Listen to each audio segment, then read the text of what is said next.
Fazendo uma fria análise da situação. O que foi feito de certo e o que foi feito de errado desde o início da pandemia para combater o coronavírus?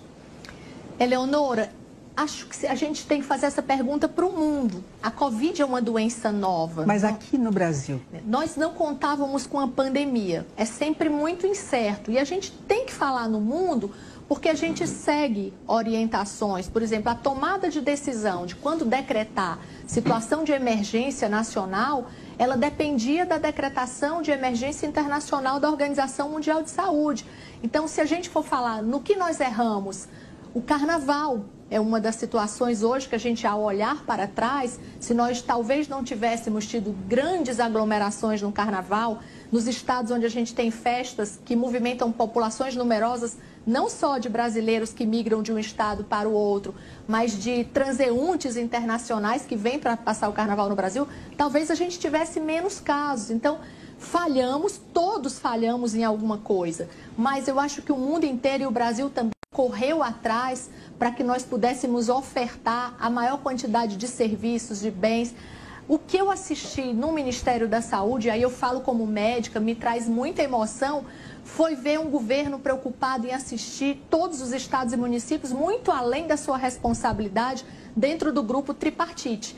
Eu vi a corrida da compra de respiradores, da aquisição de equipamentos de proteção individual, a corrida para a compra de vacinas, a tentativa de ajudar os estados, e eu vivi uma experiência que nos meus 30 anos de médica, ela marcou a minha vida, que foi estar em Manaus, a gente tentar ajudar uma cidade no meio de um caos, diante de uma nova variante, onde a gente não sabia se nós estávamos convivendo de fato com um vírus novo, mas com manifestações comprovadas de um quadro clínico completamente diferente. Então, acho que todos nós tentamos acertar. Mas do ponto de vista médico, o que é que poderia ser feito diferente para melhorar a situação?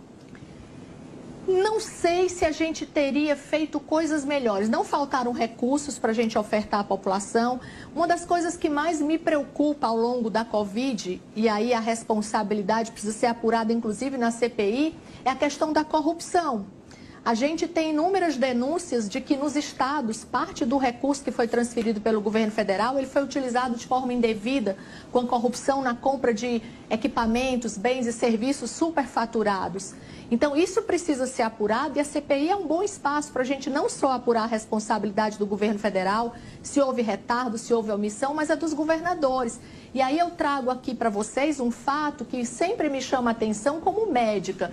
Eu fui fazer uma busca nos dados do Tribunal de Contas da União e na Controladoria Geral da União sobre a corrupção na saúde.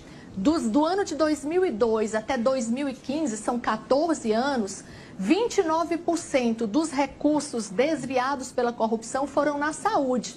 Isso corresponde, se a gente for olhar Ministério da Saúde, a 4,5 bilhões.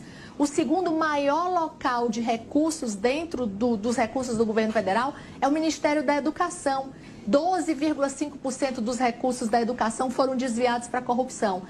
Se a gente for descer mais detalhes sobre isso, e a gente vai olhar onde o TCU e onde a CGU detectaram que isso acontecia, nos municípios que têm menor índice de desenvolvimento humano e os piores índices da educação básica. Isso aconteceu na Covid. Onde houve mais corrupção são os municípios que mais precisavam de cidadãos mais vulneráveis. E a gente costuma dizer a corrupção mata. E na Covid, ela junto com o vírus também matou muitos brasileiros que deixaram de ser assistidos por governantes que desviaram esses recursos, se aproveitando de um momento que é uma tragédia.